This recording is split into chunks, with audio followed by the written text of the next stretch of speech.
정말 노트를 쓰는 것만으로도 도는 신에게 사랑을 받을 수 있나요? 이 책을 펼쳤다면 먼저 이렇게 묻고 싶어졌을지도 모르겠습니다. 그럼 잠시 내 이야기를 해보죠. 6년 전 나는 나이가 둘 딸린 싱글맘이었습니다. 요즘엔 찾기도 힘든 재래식 화장실이 딸린 낡은 집에 살면서 변변한 직업도 없는 상태였죠.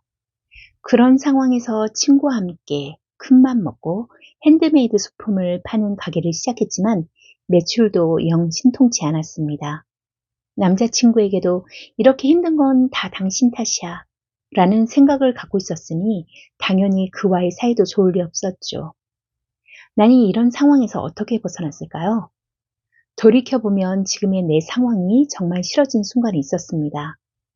가게를 시작한 나는 주변 사람들에게 사랑받으려고 안간의 힘을 썼습니다. 손님뿐 아니라 거래처, 그 외 업계 사람들 모두에게 말이죠.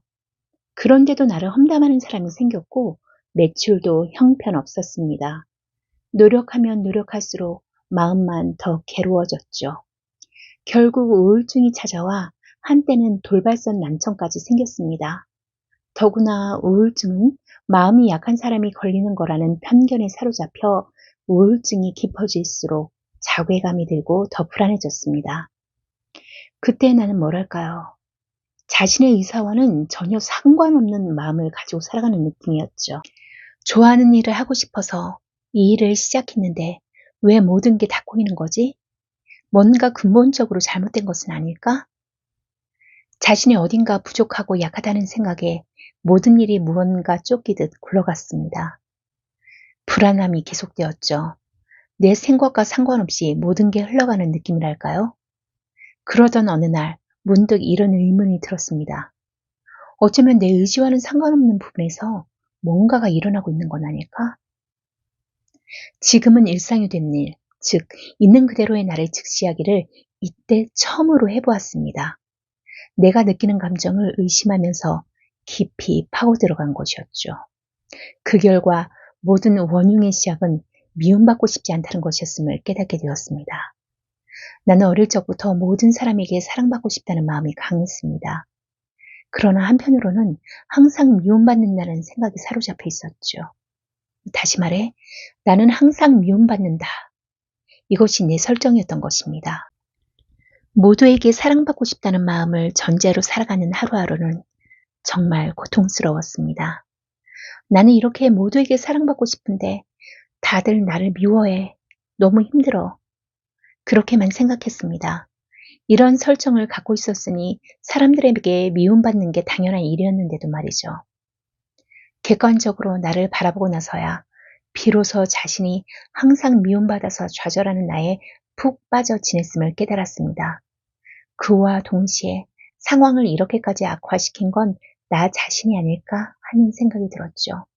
그제야 나는 자신이 만들어낸 말도 안 되는 설정에 사로잡힌 채 비극의 여주인공 행세를 했던 것이 다름 아닌 나 자신이었다는 것을 깨달았습니다. 이 설정을 깨달은 후부터는 모든 것이 180도 달라졌습니다. 인간 관계가 완전히 변했고 한 달 수입이 계속해서 엄청나게 늘어났죠. 이는 고작 2년 만에 일어난 일이었습니다. 나는 언제나 미움받는다. 이 설정을 스스로 깨달았을 때 나는 뒤통수를 세게 맞은 듯 큰 충격을 받았습니다. 자신이 남에게 미움받는 상황을 만들어 왔을 줄은 꿈에도 생각지 못했으니까요. 비슷한 시기에 또 한 가지 깨달음을 얻었습니다. 남자친구가 추천해준 나폴레온 힐의 놓치고 싶지 않은 나의 꿈, 나의 인생을 읽으면서였죠. 아무 선입견 없이 순순히 읽어내려갔지만 도저히 받아들이기 힘든 부분이 있었습니다. 바로 생각은 현실이 된다는 내용이었습니다. 나는 사람들은 왜 나를 이렇게 미워할까? 하고 생각한 적은 있지만 사람들에게 미움받고 싶어라고 생각한 적은 단 한 번도 없었습니다. 그러나 현실이 된 것은 나는 언제나 미움받는다라는 스스로가 만든 고정관념, 즉 설정이었죠. 이 깨달음은 내 인생의 큰 전환점이 되었습니다. 나는 수많은 노트 쓰기와 경험을 바탕으로 시행착오를 반복한 끝에 하나의 결론에 이르렀습니다. 생각을 바꿔도 설정을 바꾸지 않는 한 상황은 달라지지 않는다.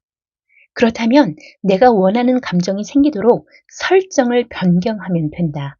그러면 그 설정에 맞는 현실이 이루어질 것이다. 이제부터 언제나 미움받는다 라고 생각하며 좌절감을 느끼는 것은 그만두자. 이렇게 결정하고 나니 차츰 사람들이 나를 미워해도 어쩔 수 없다고 생각하게 되었습니다. 그러자 어이없을 만큼 상황이 달라지기 시작하더군요. 그때까지 나는 미움받고 싶지 않다는 생각 탓에 방문 판매에 딱 좋은 먹잇감이었습니다. 신문, 우유, 요구르트 등을 대량으로 구입한 게 한두 번이 아니었죠. 지금 돌이켜보면 내가 거절하지 않았을 뿐인데 언제나 강매당했다고만 생각했습니다. 그럴 때마다 우리 집에 물건을 팔러 온 영업사원 잘못이야. 방문 판매라는 형태 자체가 문제야. 하며 씩씩거렸으니 적반하장이 따로 없었죠. 그런데 미움받아도 상관없다고 결정한 것만으로 방문 판매 사원의 발길이 뚝 끊겼습니다. 정확히 말하자면 전에는 조마조마해하며 가끔씩만 집에 사람이 없는 척을 했다면 결정한 다음부터는 전혀 초인종에 신경 쓰지 않았더니 아예 방문 판매 사원이 찾아오지 않게 된 거죠.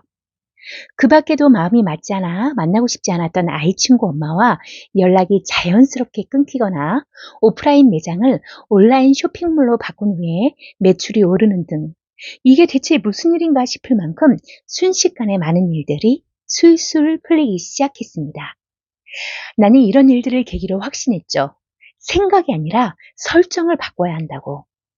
더 이상 행복해지기 위해 상대에게 머리를 숙일 필요도 상대의 기대에 부응할 필요도 없습니다. 그런 요구를 하는 상대라면 차라리 당신이 버리는 편이 낫습니다. 중요한 것은 당신이 어떻게 하고 싶은지, 당신이 꿈꾸는 세계가 어떤 모습인지입니다. 지금 자신이 있는 세계가 이 세상의 전부는 아닙니다. 지금 있는 세계는 당신이 결정해서 이루어진 세계일 뿐입니다. 당신이 살고 있는 세계가 정말로 즐겁고 행복한지 항상 자기 자신에게 물어보세요. 이것이야말로 우주를 내 편으로 만든 비결입니다.